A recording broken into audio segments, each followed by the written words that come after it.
Hello, everybody. You're very welcome back to the Empowering Family Health podcast. I am your host, Johann, Callaghan. And today on the show, we have a very special guest, Sharon McNulty. She's the owner at Serenity Sparks Joy.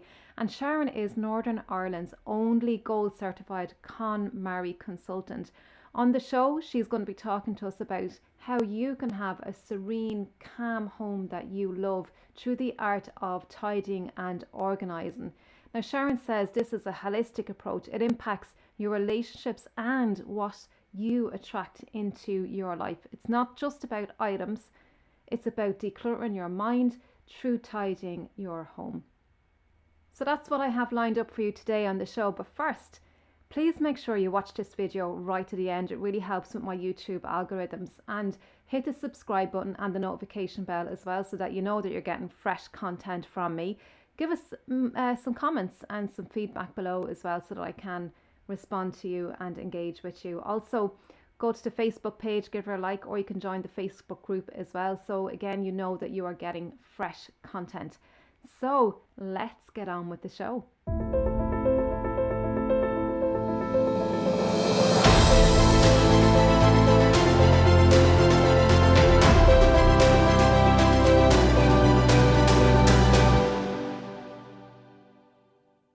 Sharon, you're very welcome to the podcast.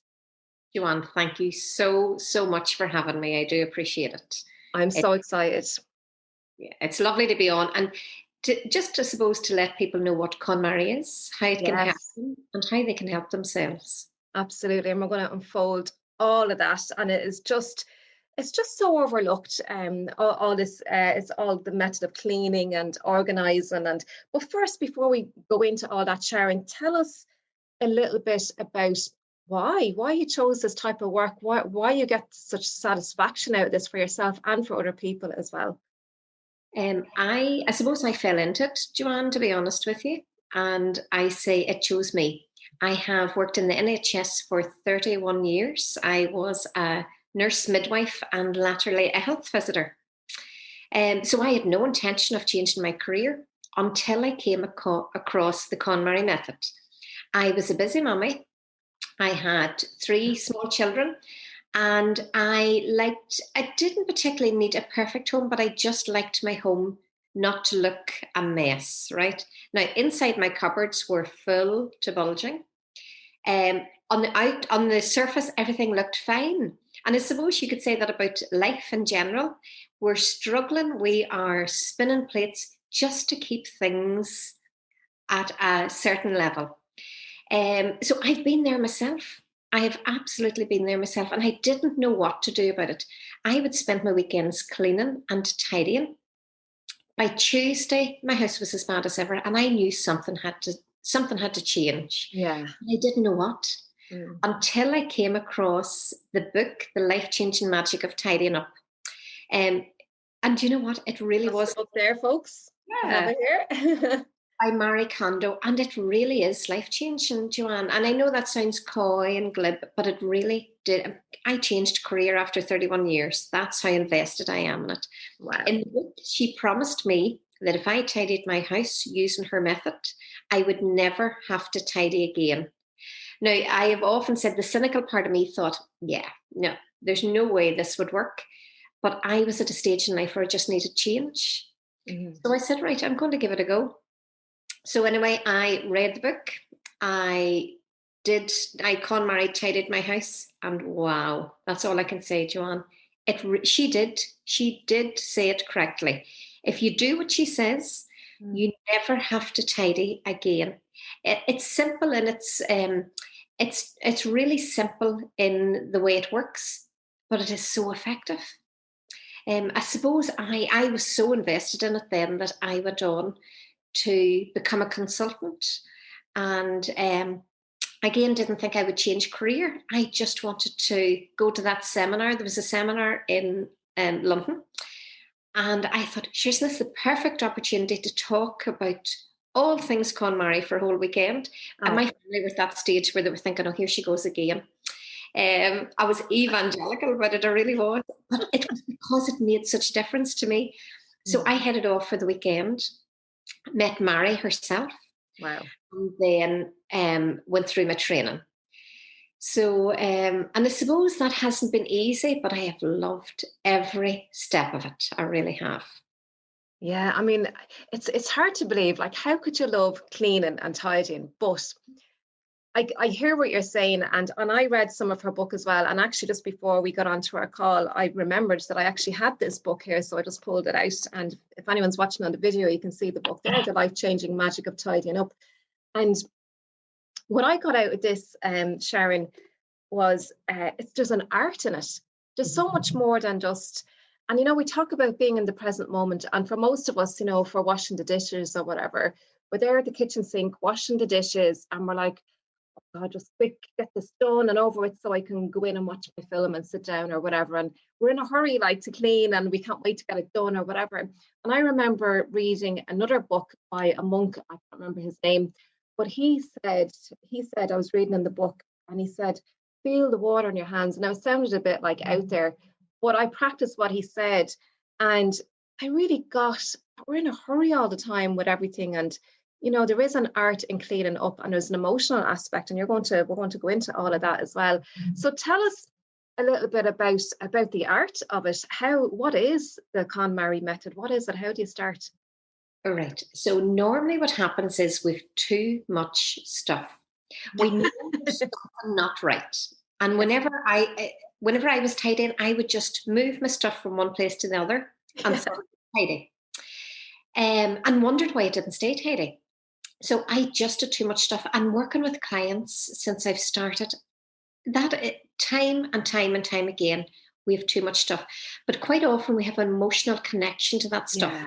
So there's reasons we can't let it go. Yeah. First things, most people know that something's not right. They feel it, there's something not right. They're tight for time, they're losing things, they can't find things, they're having to rebuy what they already have. Life just isn't easy for them. Yeah. But you're in such a mess at that stage that you don't know how to get out of it. You know something's not right, but you're just not sure how to move forward. Yeah. And this is where this comes in beautiful. It's a busy mess. That's what it was. I was busy being busy. Yeah.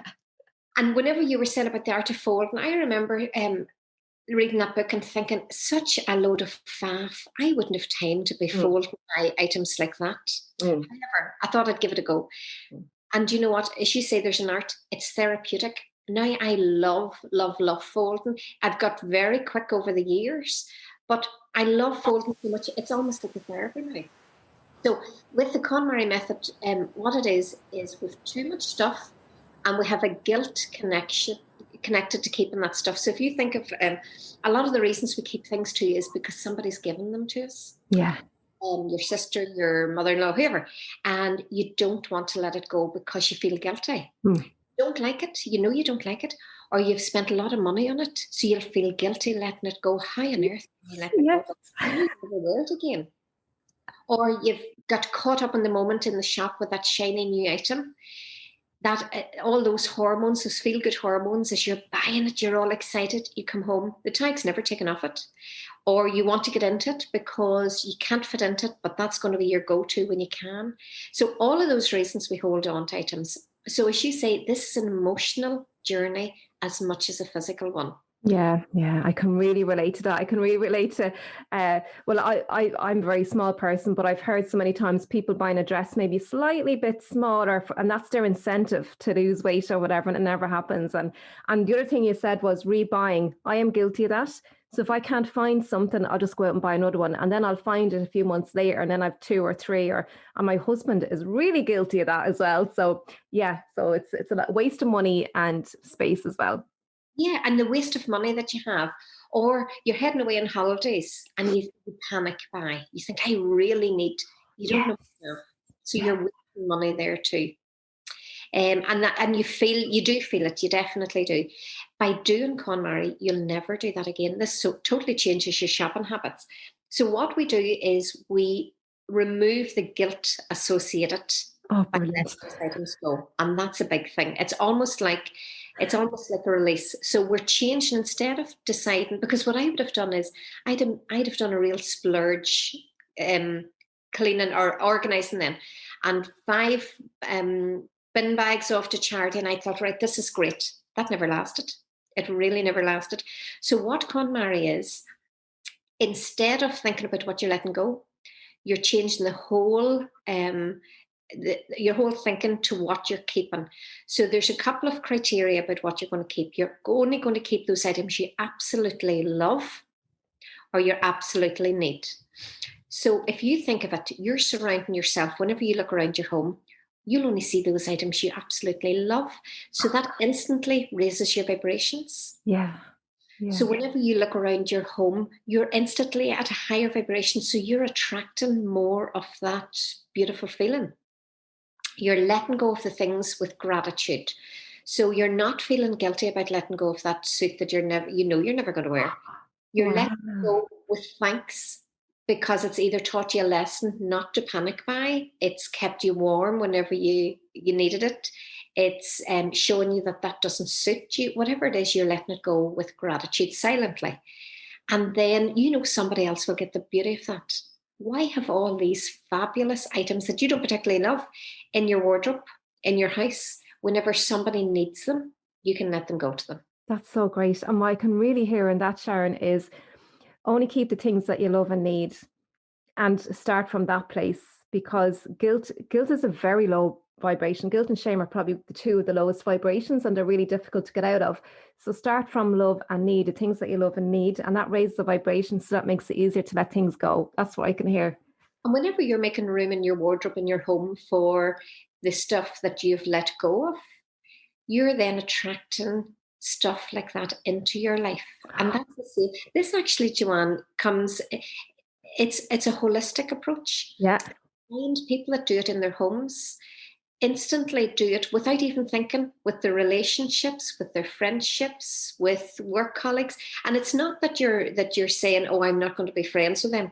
What's happening is you're instantly attracting like-minded people to you. Yeah. And organically, the others sort of slip to the sideway. So this isn't just about items, things. This is about decluttering your mind, tidy home. That's it. Yeah. Yeah, I really get that. I really get, because we are, and I think more and more people are accepting that we are vibrational human beings. We're electrical. We've electrical systems in our body, and we vibrate. And I've talked before, Sharon, about the heart energy, and the heart energy it's 5,000 times the electromagnetic energy of the heart, but it's up to 5,000 times more powerful than the brain. So you can imagine. So if we're coming from that place of love, we're just raising our whole vibration. So it's having an impact, not just on our physical home, how it looks, but all on an emotional level. And then when we're being of a higher vibration, so it's going to impact our relationships. It's going to impact the people in our home, our children in our homes. We're going to have much stronger relationships. We're going to get more done. We're going to be more productive. It's just profound, the impact. I can really hear what you're saying, Sharon.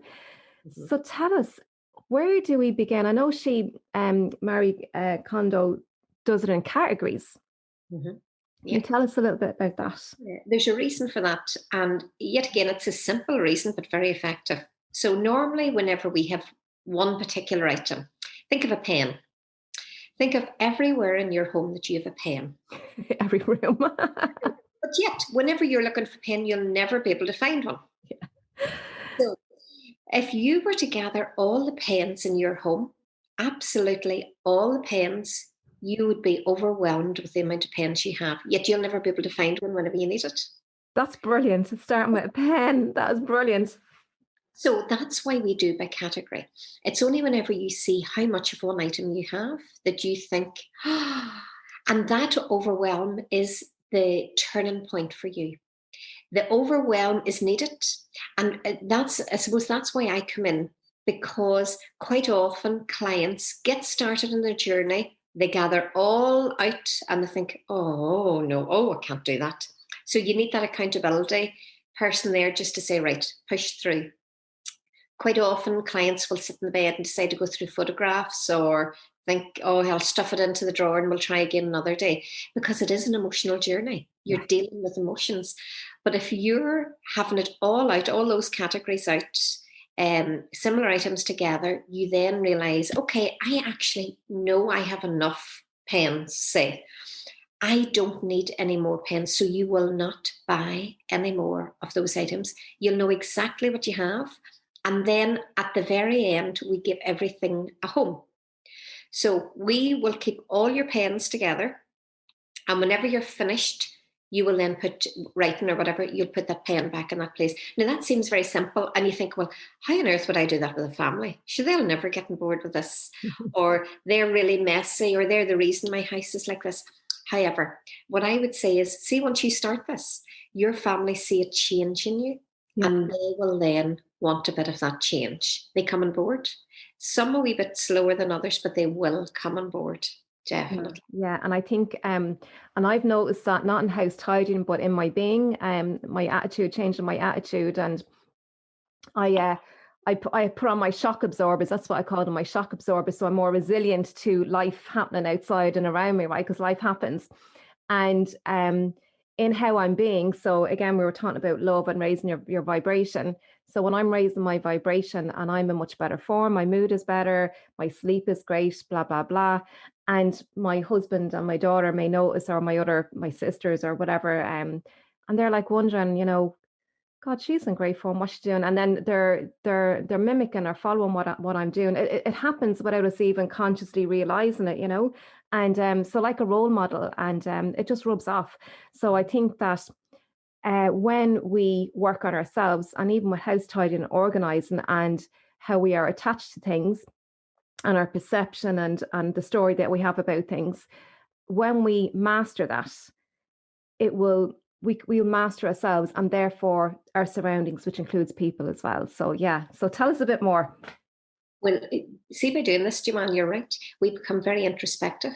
Yeah. We find out so much about ourselves.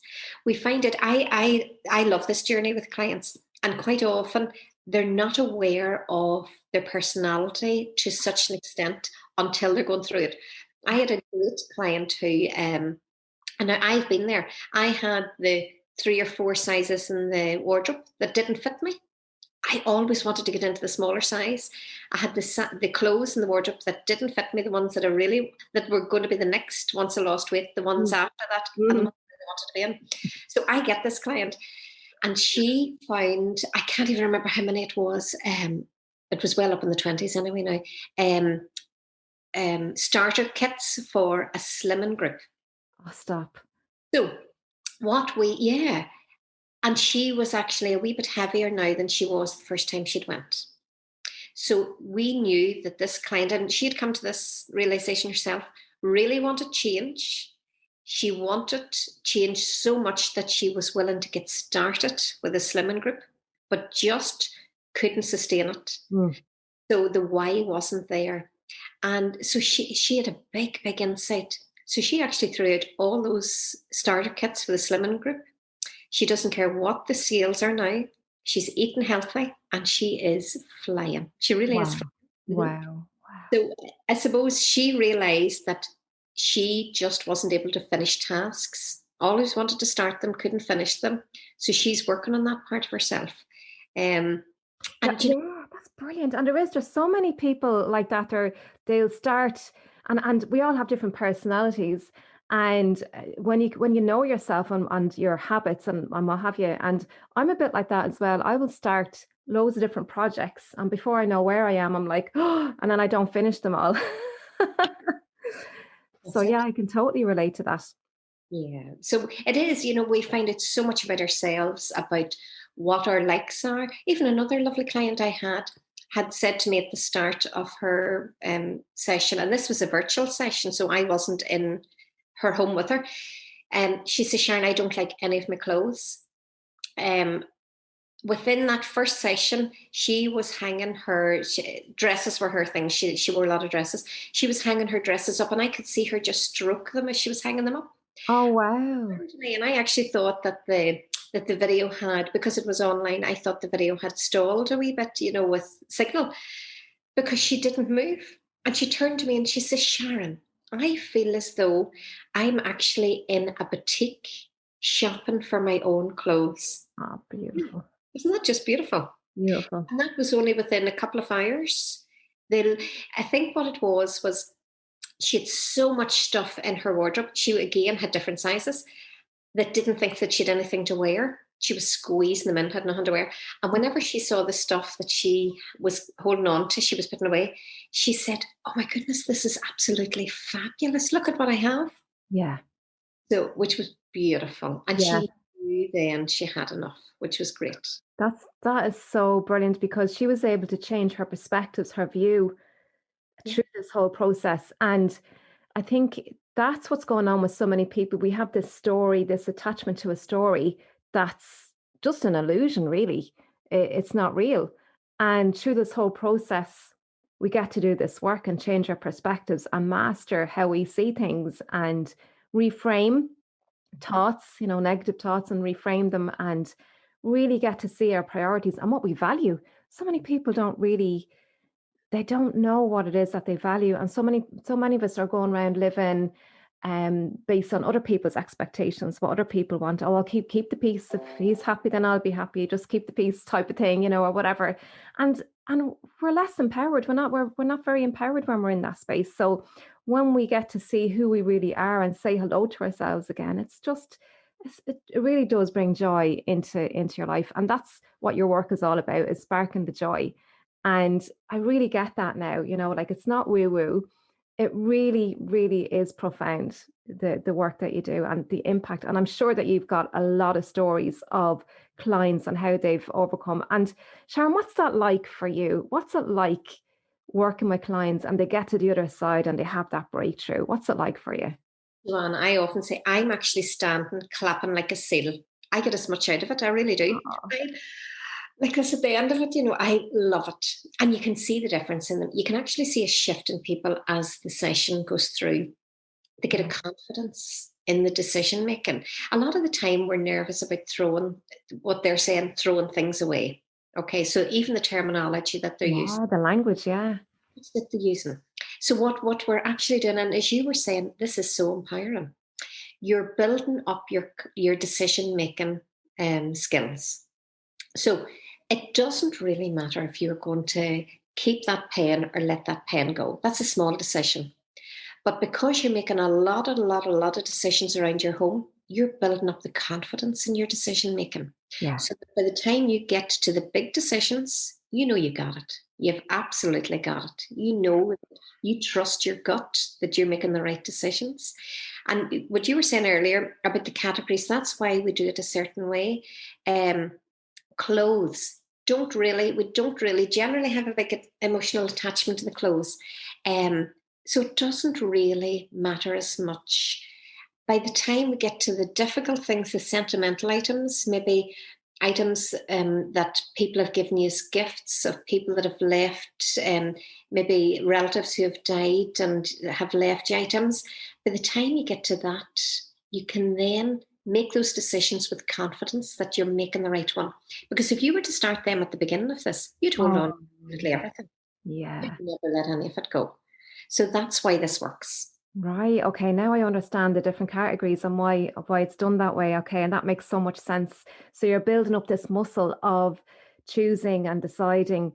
And when we choose, there's such power in the ability to choose and to choose quickly, because like in this world, we have information is a very good example. We've loads and loads of information. I mean, we've more information the last 10 years than we've ever had since time began. And because there's so much information, we've so many choices and we get overwhelmed and we get stuck in that decision. And before we know where we are, we've 100 decisions still to make. So yeah, so like when we have our own belongings and our stuff, if we can make quick decisions of what we don't need anymore, not get rid of, because we don't want to use that terminology, what we don't need anymore, and we can give it away with gratitude. There's just something so empowering in that, and being able to choose and practicing that muscle of deciding and choosing. So again, that adds to our being empowered. That's so great. That's so great. Johann, I suppose I would say whenever you are starting the process, right? If you choose 3 items, so say your clothes, because that's going to be the first category people do. If you choose 3 items of clothing that whenever you put on you feel amazing. Okay. It lifts your spirits. You look good. People say, there's something different about you. Or it feels cozy and warm. or something that you love so much holds dear to you. You want the rest of your clothes to make you feel that way. Yeah. So that would be your ballpark starting block. Does the rest of your clothes make you feel as good as that? So that's I suppose that's where your starting block is. And then, or would you go into a shop and buy that item again? Or would you, if something happened, would you spend the time, the energy, and the money getting it fixed? So they're the items that you'll hold on to. We talk about spark joy. A lot of people don't get spark joy, but they'll get that. I suppose they'll get that feeling. Yeah, I feel good in it. Yeah. And before we would start, I would advise anybody to do your ideal vision. What way you want your home to look, and go into it in great detail why you want to start, because this is a marathon. You're going to get tired in the middle of this. You absolutely guaranteed will. Or your home will start to look so good that you'll think, I don't need to finish it. But if you don't, it'll rebound. If you don't get to the end of the marathon, it'll definitely rebound. And that's a guarantee. You have to finish it. So in order to finish it, you need to know why you're starting it. So that when times are tough, you can power right through it. So do your ideal vision and your why, and dig deep to your why. Why do you really? That's brilliant, because I can hear in that when you start off with your why and your ideal vision, you've somewhere to get to, and you can visualize that. And if you get stuck halfway through, you go back to that vision and the reason why you're doing this, and this will give you more fuel to keep going forward. And I also hear as well, Sharon, why you help people out and the work that you do, the support that you give people, because it is very emotional and it's very energetic. It takes energy when we're releasing emotions, when we're going through this whole process. It can be very tiring. And to have your support behind that, Sharon, is critical, especially if people are finding it really difficult to choose and to alleviate themselves of things they don't need. They have your support to go through that. And I've seen the Mary Condon Netflix documentaries, loads of them, and I've seen families like nagging at each other and really easily triggered with messy homes, and at the end of it they're just so in love again. Imagine. You fall in love with your home again. Yeah, and the people in it as well.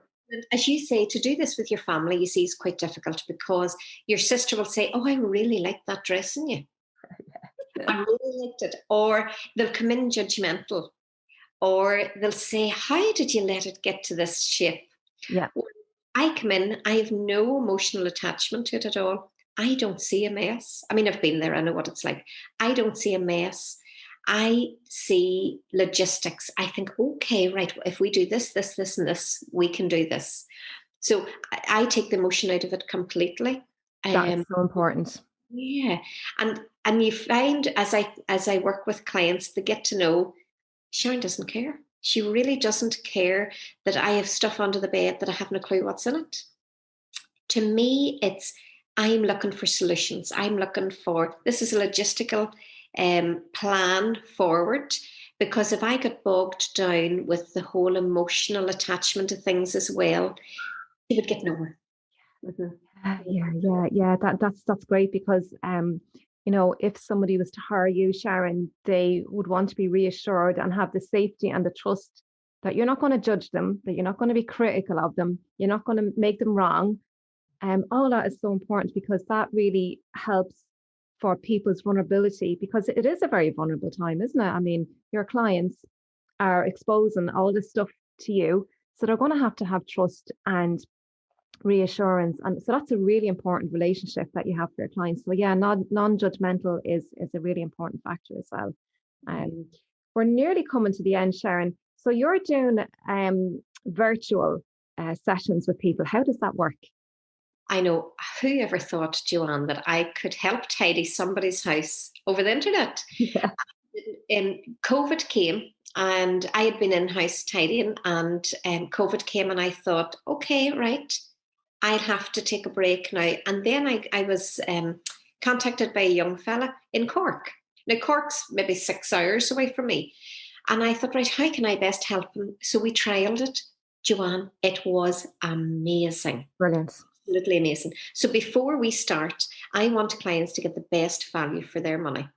Before we start, I give them a plan of how to prepare for our session. And then what I do is they have everything ready, and then I walk them through it step by step by step. And it's amazing what I see in it. I mean, say my clients have put a box down and are looking for it, and I'll say, it's to your left-hand side behind the blue bag. They are fascinated. I miss nothing. Absolutely miss nothing. Quite often I've been set into a coffee cup. I have been set in the window ledge. As long as I'm somewhere where I can see the room, I'm fine with that. So it's so effective. It really is. And then I create a plan on some clients want me to go hand in hand with them, and that's okay. Others say, right, okay, give me a plan of how I can continue this category, and I'll do an itemized plan. So I love it. I absolutely love it, Joanne. That's incredible. So you do it all over Zoom. And give us your contact details so people can contact you, Sharon. So my website, Instagram, and Facebook are all Serenity Sparks Joy, because serenity for me was important, and it sparks joy. So Serenity Sparks Joy. So serenitysparksjoy.co.uk. I have my email is info@serenitysparksjoy.co.uk, and I have 2 online classes at the minute. A course, anybody that's totally overwhelmed, maybe in lockdown and don't know where to start. This is a 4-week course where you take back control. This is all about mindset, how to move forward. I talk them through their why, their ideal vision, and then step by step, how to move forward just to get a wee bit of control back. That is just incredible, Sharon. I'm so delighted that I got a chance to talk to you today, because this is something that many people would not consider. They would not consider it to be a problem.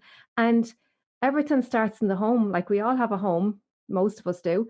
And if we have this environment of a clean, organized environment, this is going to be a reflection on who we are, and help us to master that muscle of decision making and choosing and empowering us. And can you imagine, Sharon, I just think the work that you're doing is absolutely incredible. And I'm going to go away and read the rest of this book and practice some more. I was doing some folding this morning before we got on the call. And it's just incredible, because you can just see where everything is, and you know where everything is, and you're not looking. And it's just so organized and frees up that space in the brain, in the mind, and it's decluttering the mind. It literally does as well. So Sharon, I think the work that you're doing is absolutely profound, and I just really want to acknowledge you for that, because I mean, you're working on an emotional level with people, and I know I say it may not be easy, but you love the work, so it is easy for you because you love this work. And it's just incredible. So Sharon, we have all your details. I'm going to put them in the show notes. And what I want to ask you, the last thing, is if you were to leave people with a very empowering message, Sharon, what would you say to people? I'm so glad you asked me that, Joanne, because I should have said, this isn't about having a perfect home. Nobody wants a show home. This is about having a home that works for you, where you know where things are, and you don't have to keep rebuying them. It's about having a home that you feel serene, that's calm, relaxing, and that you love. That's it. That is so beautiful, Sharon. And what a way to end the show. That is absolutely, because your home is where the heart is, really, isn't it? Fantastic. So Sharon, thank you so much for joining us today in this episode, and have a fantastic day. And you, Joanne, thank you so much for having me. You're welcome. Take care. Bye now.